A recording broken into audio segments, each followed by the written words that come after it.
I am Jim Collison and live from the Gallup campus here in Omaha, Nebraska, as well as our office in London. This is Gallup's Called to Coach, recorded on May 10th, 2019.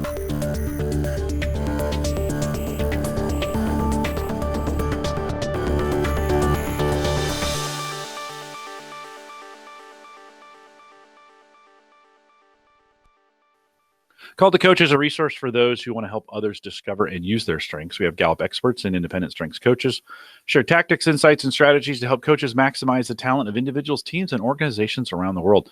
If you have questions during this live webcast, we do have a chat room that's available for you. Links below the video window on our live page. Just click on that, and there's a chat room in there available. If you're listening to the recorded version and you have questions, you can send us an email, coaching@gallup.com. And that's really an email address good for any questions that you have. We've got folks watching that all the time. Send us an email, coaching@gallup.com. Don't forget to visit the Gallup Strengths Center, just gallupstrengthscenter.com for all your Clifton Strengths coaching resources and training needs. You can also catch the video and both downloadable audio. We call that podcasting. All the cool kids are doing it. A great way to recapture that time on a train, in a plane, in a car, when you're maybe trapped doing something else and you could be learning. All the links to be able to download these and all the podcasts that we have are on our coaches blog. Go to coaching.gallup.com. Bruce Young is our host today. He works as a senior workplace consultant out of our London office, a very beautiful office, by the way. I'm looking forward to getting there someday and seeing that. Bruce, welcome back to Called to Coach. Thank you so much, Jim. It's a pleasure to be here. And actually, I bumped into Jim in the corridors in Omaha in January. And Jim said, Bruce, we need to get some of these call to coaches going in Europe. So I thought, right, who would be the best person to start with? And I came up with Gordon Pitman. So I'm very happy that we're hosting Gordon here today. He's in the shard with me, just in the room next door, just to make the technology work. But yeah, Gordon, Chief HR Officer of GKN Aerospace, 51 facilities globally, 18,000 people. So he's got a few people to think about, and he's taken time out to be with us here today. So Gordon, thanks so much for taking some time out to join us. Pleasure. It's good to be here. Very good. Yeah, and actually, I've been at Gallup 8 years now, and within the first 6 months of joining Gallup, I had the pleasure of meeting Gordon on a strengths coaching program when he was at near the beginning of the journey. And then we've had a very close relationship over those 8 years. So I think a good starting point, Gordon, could be if you could share with us a bit about, how were you introduced to CliftonStrengths way back then? Well, it's interesting. So you said 8 years ago, I actually found my first Strengthsfinder report, which is actually dated 2000. So it's coming up on a good 19 years. Oh. So yeah, so I first did it a long time ago. And even then, it was a bit of an aha for me. I was a young manager, just at a new team. And suddenly the world just opened up. I was like, wow, this makes sense now, why I do what I do. And ever since then, I've really been fascinated by the whole concept of strength-based leadership. But yeah, it was really almost 20 years ago. Wow. I know I don't look that old, but yeah, it really was a good 20 years ago. Yeah. And I mean, you said fascinates you. So I mean, what fascinates you the most about the whole approach? I think for me, strength-based leadership, the whole positive psychology, I think, is fascinating for me. Many organizations around the world, no fault of our own, we all grow up learning to talk about our development needs and things that are wrong with us, and getting a couple of times a year some beautiful feedback. Some of that feedback's like socks you never want for Christmas, and some of it's decent feedback. But every time I would sit in these meetings, or I would personally get feedback, I'd think, well, that's nice, but that's the same feedback I got at school when I was 5. So there has to be something here that says there's some things that are enduring traits which I potentially may never change. But that made me start to think, well, actually, there must be some enduring traits that are positive that will never change. So when I stumbled across Strengthsfinder and the whole concept of strength-based leadership, I was like, yes, that's it. That makes sense. And so ever since then, I've been fascinated with, both personally, but also in organizations and teams, if you can get people focused on those enduring positive traits and have them leverage them for their own personal and the business good, how much more powerful is that than doing perhaps what organizations are used to doing, which is, if we're really candid, kind of beating folk up a couple of times a year about all the stuff they've always been bad at. So that was really the kind of the aha for me around strength-based leadership was wouldn't this be a great way to unlock people's potential, both, as I said, personally and also in the business world. So yeah. Yeah, and that it seems to align with one of your top 5 strengths. I think you know where I'm going with this one. Possibly. Possibly, yeah. Yeah, so I mean, individualization, number 1. I mean, as I'm hearing Gordon, it's just screaming out at me. And then, I mean, you touched on teams and organizational applications. So I'd love you to share with us what you've actually done with it over the last 8 years, across these 2 different organizations. Yeah, so as I said, and we'll come back to the detail of your question. You're absolutely right. In the last 2 big, large organizations, large multinational organizations I've worked in, I've absolutely introduced Strengthsfinder and the whole concept of strength-based leadership. But maybe I take you back to that first team I managed, because I think that for me was the first real aha when you talk about teams and the impact on people. I still remember I did Strengthsfinder with my team at the time. It was a UK-based training and development team, and fortunately they were bold enough to notice that some of the things I'd been trying to do I really wasn't that good at. And I still remember clear as day. I can remember the room we were in. I can remember the setting. It was an old farmhouse not far outside of London. And the team said, look, we'd love to give you some feedback. I said, oh, that's nice. And they said, if we look at our strengths and we look at some of the things that are leadership jobs that you'd like to do. So I used to be responsible for all the scheduling of the trainers and all that stuff. They said, Gordon, you're really not that good at it. And actually, if we look at the strength report for our team, Nick is much better. He's got discipline. He's got a ranger. We love you, but you have us on opposite ends of the country on the same day. And I kind of went, yeah, I guess you're right. And they said, we know it's a leadership job and you feel like you don't want to necessarily give that away, but we all think Nick's strengths would be much better for doing that. So we tried it out, and of course they were absolutely right. And they had 3 or 4 other suggestions that we tried around the same time. And so that was the first aha moment for me around team strengths and team performance, and therefore work performance. And so it was a great team, and I'm still in contact with many of those folks, and we had a really great time. But when I then moved into some of my other roles and was responsible for learning and development in AkzoNobel, which was a large 50,000 people multinational, and then we started to look at engagement and strengths. I suddenly had that aha moment again, which was like, if I could do that in my one team, imagine how powerful that could be if we did that in multiple teams across an organization. And so so the first time I really tried to introduce the concept of strength-based leadership and Strengthsfinder into a large organization was an AkzoNobel, and that's when you and I first met. Although I'm an HR guy, I actually say most of HR is really about marketing. And so I'm always looking for a need or an opportunity, and we'd actually just started working around the concept of engagement and working with Gallup on the Q12.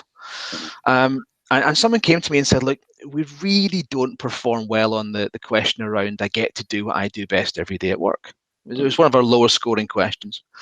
And someone said to me, I don't really know what I do best, and I don't know how to find out what I do best. And so I thought, I said, what if I had a tool or a way of thinking that could enable you to find out what you do best and then apply that at work to help you and your team perform? Well, that would be genius, Gordon. I said, well, hold the thought. And so the journey began. And so we did some Strengthsfinder coaching. Again, we used yourself and some of the team initially, and very quickly the snowball started to roll. And I found this across all of the organizations I've worked in. The concept is so easy to access that when someone does it themselves, the second question is, can we do this with my team? Absolutely. And so the snowball kind of rolls. So that was very much what we did in AkzoNobel. At one point, we then trained all of our own internal trainers, not just HR people, but some business line leaders who put up their hand and said, yeah, this is fantastic. So I remember one of our sales and marketing directors, we certified as a coach. A couple of our site general managers we certified as coaches. So soon the snowball started to become a relatively massive snowball, and we had over 50 coaches trained, put thousands of people through either individual coaching or team sessions. And so that was where the journey started for me. And then I moved to GKN Aerospace about 3 years ago now. And again, one of the first things I thought was, this place really needs to kind of grasp this concept of strength-based leadership, and probably move away from some of that historic, looking at all the things we're bad at. Again, we just started working with engagement, so it was another perfect tie-in to be able to bring strengths and strength-based leadership into my current organization as well. So a bit of a long journey there, from kind of me experiencing it as a leader myself with a team, bringing it into an organization and seeing the success of that. I'm now in the process of kind of, I guess, repeating that and seeing some really similar successes, and I'm sure we'll talk about some of them as we go through the session. Yeah. That's powerful, and also your link that aha between engagement and strengths. I think that's for many people that's not that obvious, but you had that moment, and then you used it as a fantastic way to drive it through. And then, do you have any examples of some of the results? Because people are always very interested. Like, they get the concept. It's part of your business strategy. So do you have any examples of results? And actually, there's something else that I think you were also very good at.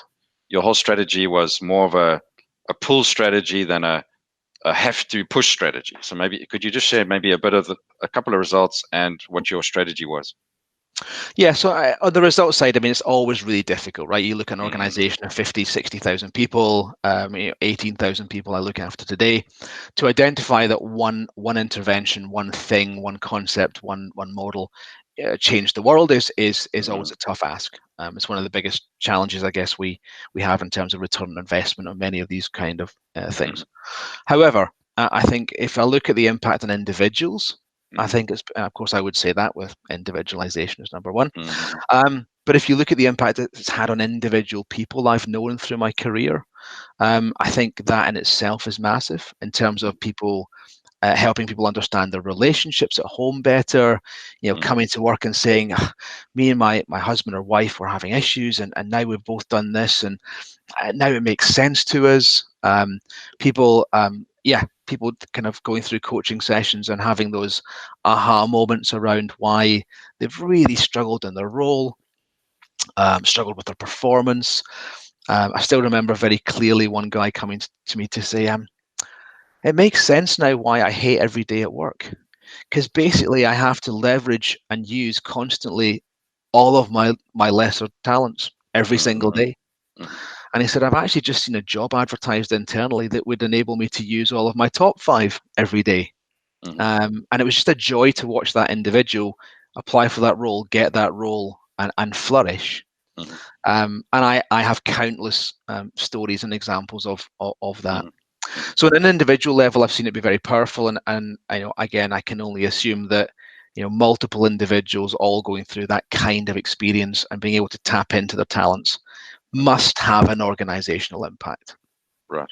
If you talk about kind of larger organizational impact, I think the thing for me, I was leading one of our sub businesses in Akzo Nobel as VP of HR, and we put a lot on, the CEO and I put a lot of effort into culture, into strength-based leadership, into some of this stuff, and as a data point, if you like, that business unit outpaced the engagement improvement of every other unit in the business for a good couple of years.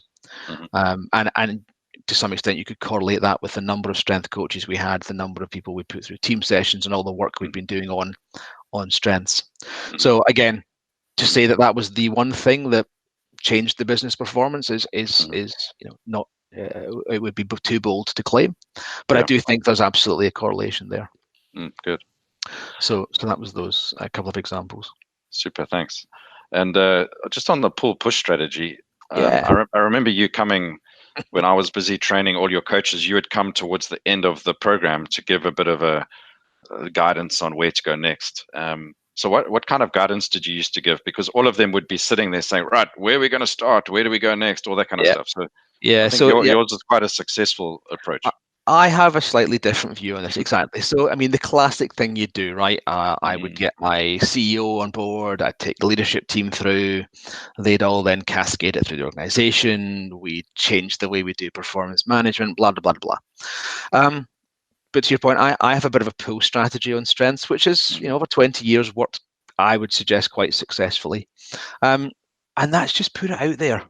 Put it out there. I haven't, two or three individuals that I've found it less than useful in my entire thousands of coaching sessions I've done. I always find that if you just put it out there, the concept is so appealing, this whole positive psychology. The face validity of the tool is great. I said 3 or 4 people in my career have gone, that really isn't me. So most folk get it. It's really powerful. And then they say, oh, well, what can you do with my leadership team? Can you do more? And that pull strategy has really worked. It upsets many of the people around me because they say, no, Gordon, you must have a strategy for this. And how are we going to deploy this? And my answer has always been the same. Go where the water flows. Find a leader that connects with this. Find an area in the organization or an opportunity where this could make a difference and go help them. Go use it. And then always, without fail, the snowball starts to roll and it starts to gather. And then you get to the point where we're at now in GKN Aerospace, where I've got almost 60 internal coaches trained, heading towards the 2,000 people coached mark in 3 years. And there was never a strategy. The strategy was, go where the water flows, let the organization pull for it.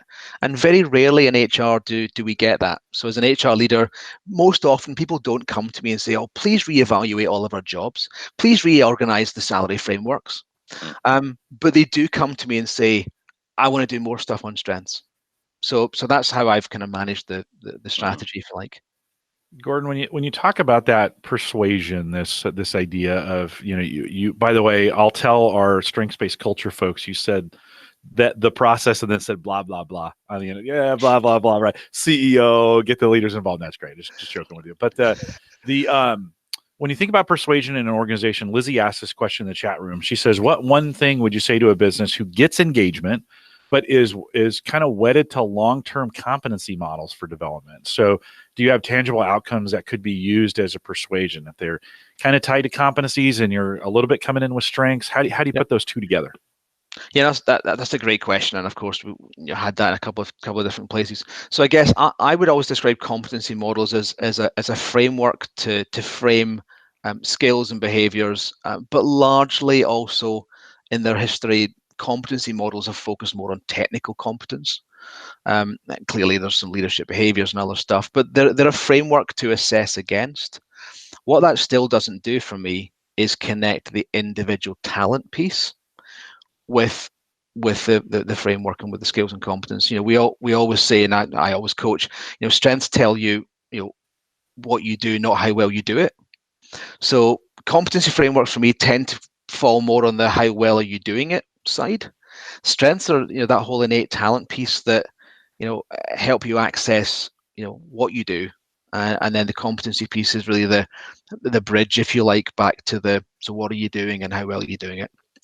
Bruce, would you add anything to that from a Gallup perspective? Yeah, I mean, it's looking at what is the target we're aiming at, which could be for many people, we've got to deliver on these 5 competencies. And then how do I as an individual get there? Yeah, that's where I can tap into my talents, top 5, top 10, to figure out how do I get there. So that's, I think, where there is alignment between the 2 frameworks.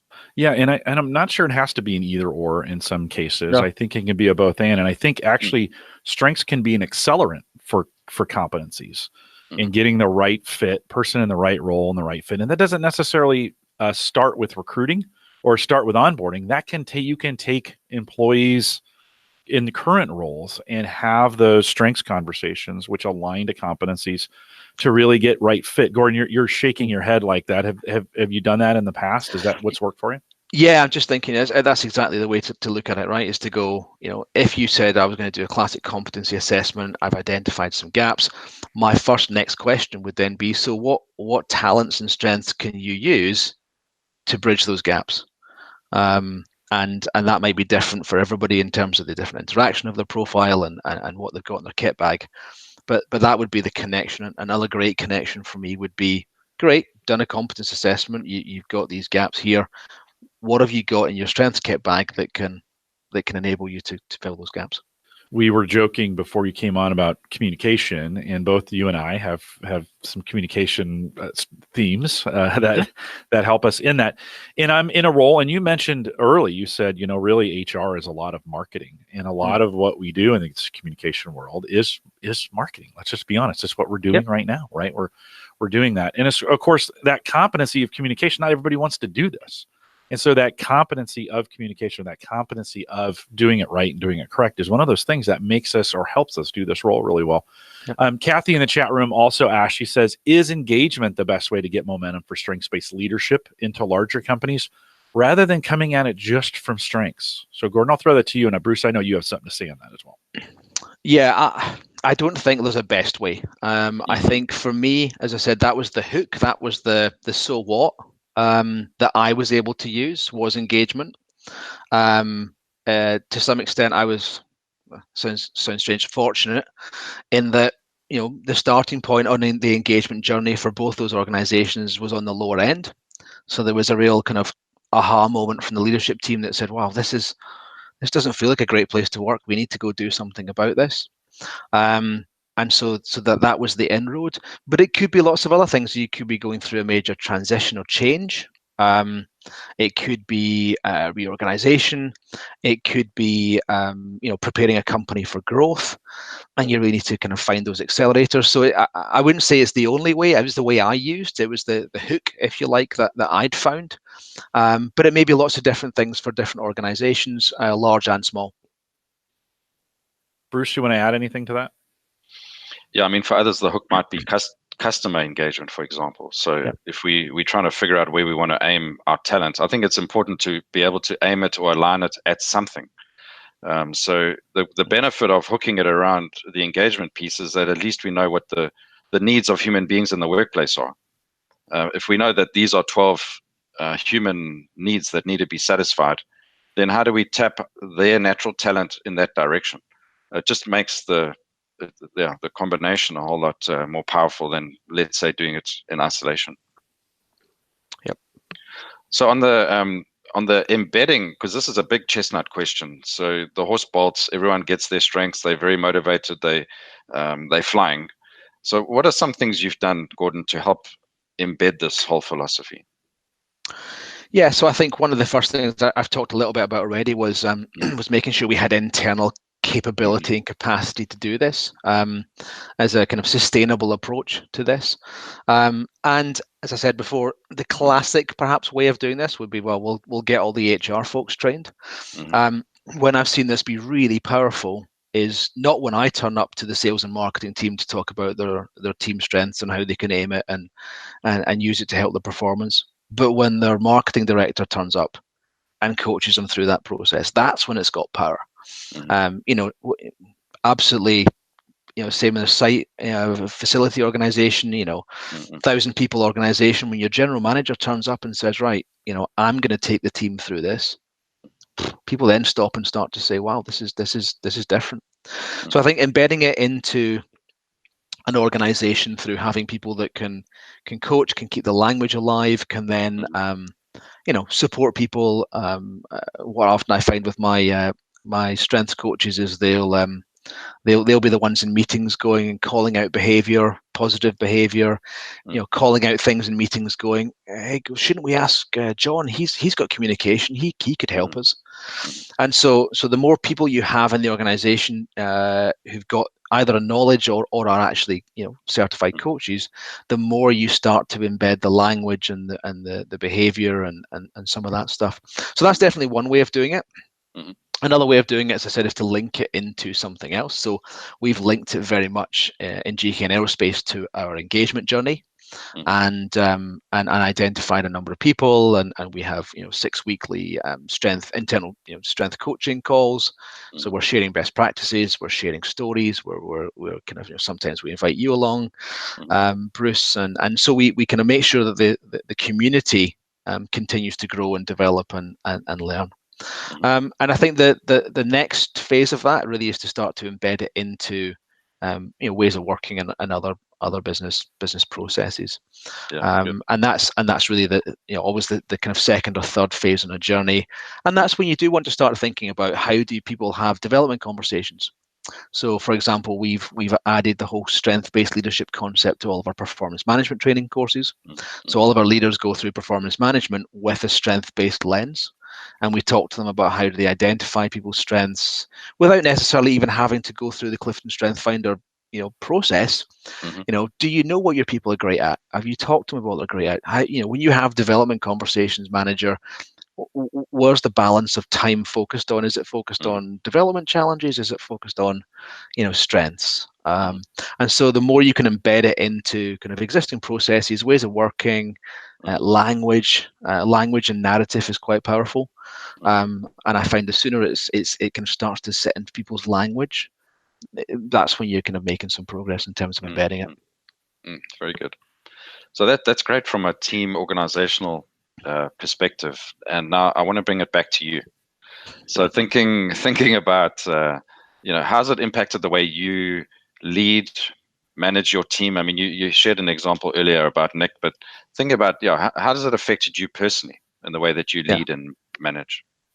Yeah, well, like I said, when if I think back to some of my early days at school or as I was growing up, I didn't have a language for some of the feedback that I would get.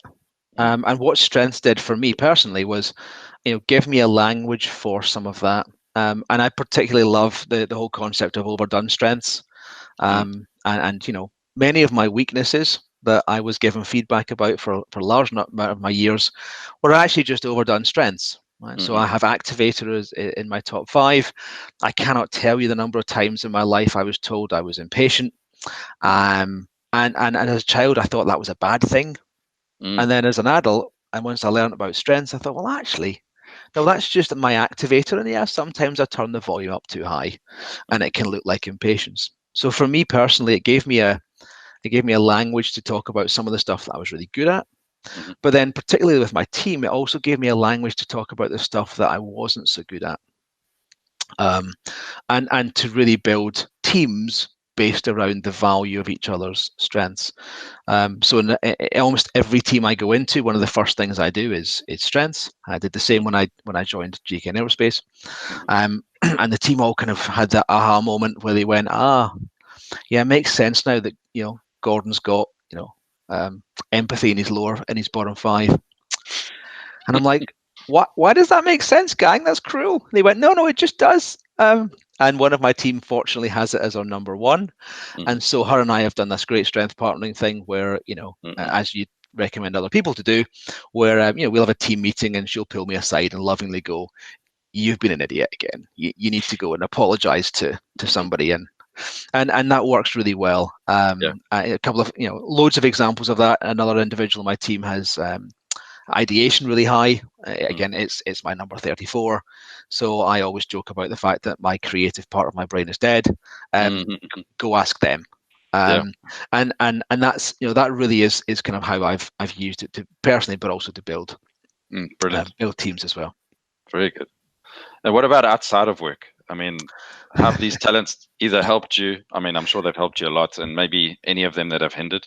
Maybe have you any of these top 5 or 10 that you can think about that you've lent into or lent out of the most? That's slightly cruel, but I did give you permission to ask because I've told you some of these stories over the years. So yeah, so my husband and I both did this. Obviously, I wouldn't recommend doing strengths like on your second date or anything, just to be clear. But as part of you building a relationship, it's maybe something useful to do. And we used to always have this fight when we went to parties, and I say fight, disagreement. We went to parties or nights out or events. And he'd always say, like, you just abandon me, you leave me, and I don't know anybody, and you're off work in the room or flirting, or I don't know what you're doing, but I'm just stood here in the corner. And I used to apologize, and I'd say I won't do it again, and of course I'd do it again. And we put our strengths profile together, and of course Relator's his number one, and Woo's in my top 10. So as soon as we knew that, we kind of went, okay. So now we've built strategies for the fact that I don't just abandon them in random places. But we both also have individualization in our top 5. And we're really funny to watch if we go out for dinner or if we're at an airport. There's just this kind of random moments where both of us just aren't listening or watching each other. And we'll stop and go, what are you looking at? Well, I'm fascinated by the person behind you because I think that's his wife, but I'm not sure. And I'll say, well, what are you looking at? He said, well, the guy behind you it's just been really nasty to the waitress, and I'm wondering if he's having problems at home. And our individualization just kind of takes off, and we both realize we've not talked about or to each other for about half an hour, but just about everything else going on around us, and fascinated by individuals and what we see, and so some of our talents kind of come together nicely, and some of them have given us some helpful aha moments to move forward. So yeah, helped me personally as well, I would say. Brilliant, very good. And maybe a final question here: if people are listening, wondering what top tips would you give to get started on this journey? Do you have any that top of mind? Yeah, I think I go back to my push-pull strategy, right? You can do this, whether you're an individual interested in kind of moving into using this as a coaching tool in your kit bag, whether you're in an organization thinking, oh, how the heck do I introduce this? Wherever you are, I would say you just start. And I know that sounds really simple and not particularly intellectual. I'd say start somewhere. I always say start somewhere where you think you're going to have a supporter, a fan, someone that's going to get this. That could be a manager who is good with their people, who wants to do more. It could be a team where performance is struggling, and you think, you know what? If I could just get them to get this concept of strengths, aim it at team performance, and we could see a difference, the thing will take off. It could even just be an individual. Go find somebody it looks like they're struggling in their role, someone that doesn't seem to be having a great day at work. Use it however you can, but I'd say start somewhere, and then trust the process. And that's one of my favorite phrases, trust the process. As I said, I can still count on one hand the number of people who I've done strengths with who've really literally gone, this is not me, don't get it. 2 of them have, by the way, been sectioned. So that makes me feel slightly better. Right. They 2 of them clearly had some other challenges. Sure. But yeah, I'd start somewhere, trust the process, and my experience anyway is that when you do that, people lean into it and they really get it, and it's super powerful. Gordon, Kathy's asking in the chat room, when we think about deploying this downstream to teams, how disruptive or what levels of disruption have you seen in your experience as you look at either different org or even team sizes? Does it follow a similar pattern? Is it different every time? Can you talk a little bit about that when we think about disruption?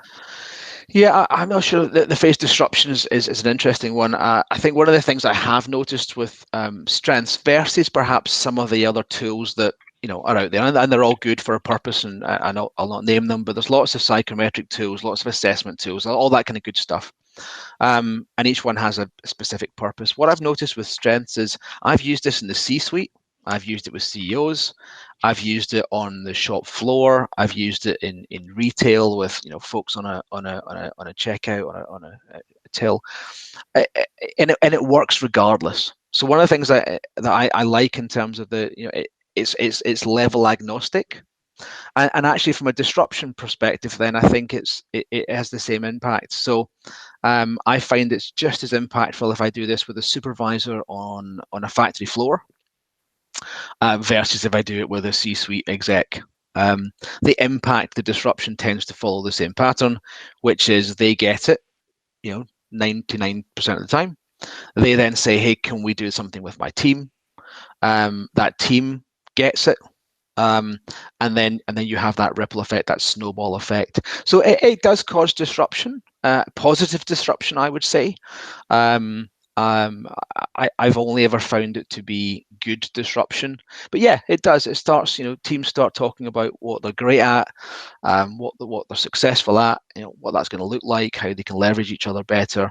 And often, if it's in isolation or pockets, they start, people start to kind of look on and with jealousy going, what's this strength thing you're talking about?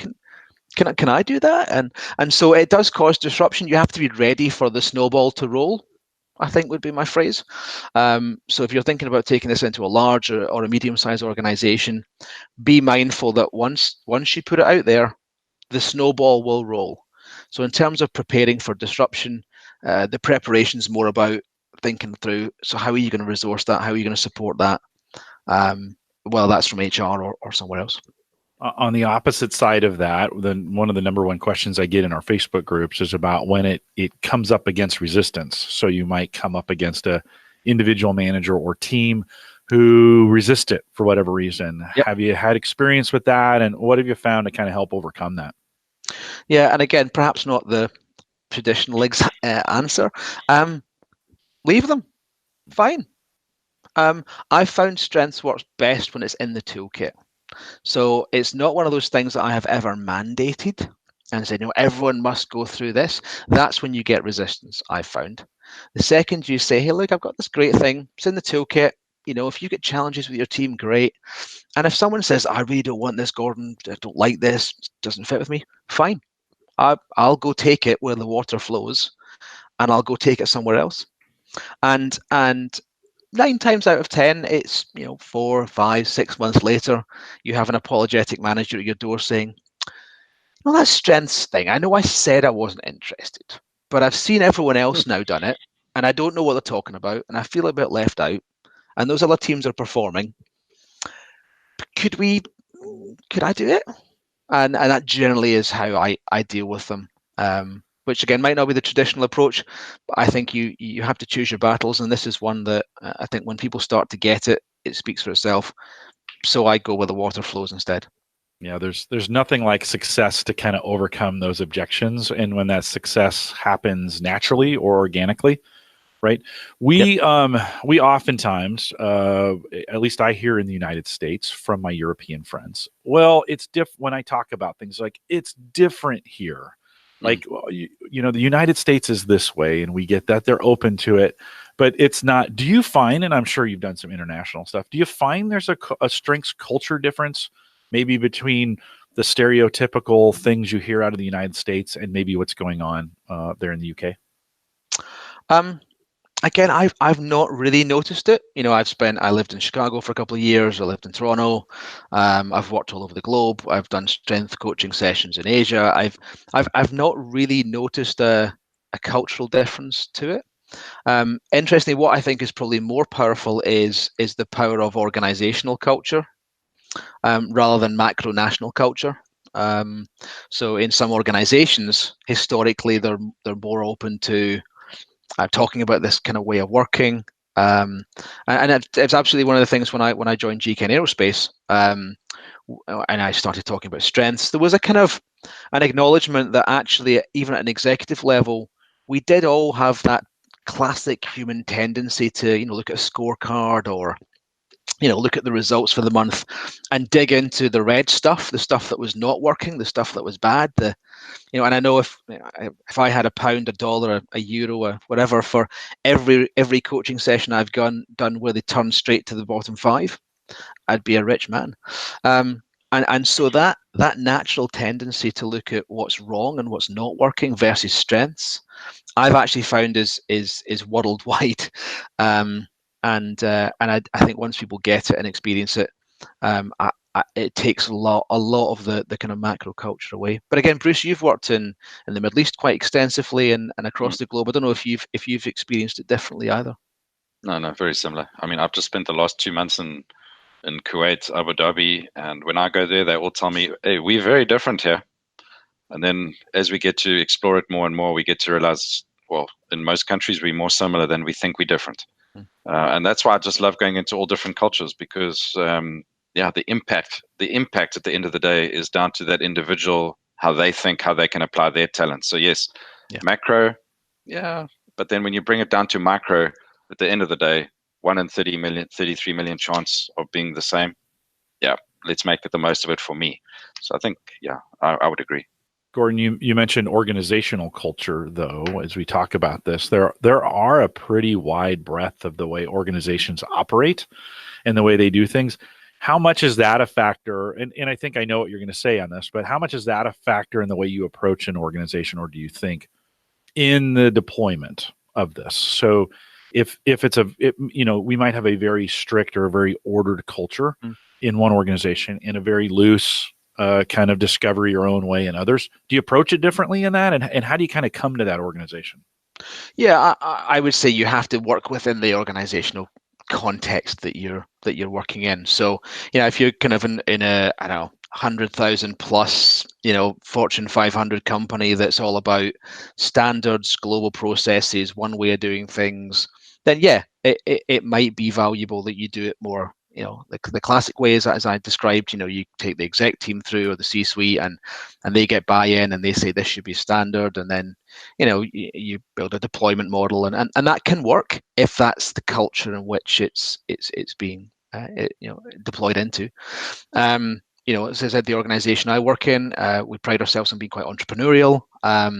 We've got 51 manufacturing sites. We allow our general managers and the teams there to really think about how they grow their business, what's great about their business, how can they drive performance, and therefore 51 of them will have a slightly different view on what and how they want to use this. And I think going with and working within that kind of culture is kind of important. If you try and do a kind of forced deployment in an entrepreneurial culture, it's probably not going to work. Yeah, I think what I hear you saying is you've got to take every culture you have to individualize, right? Every single culture.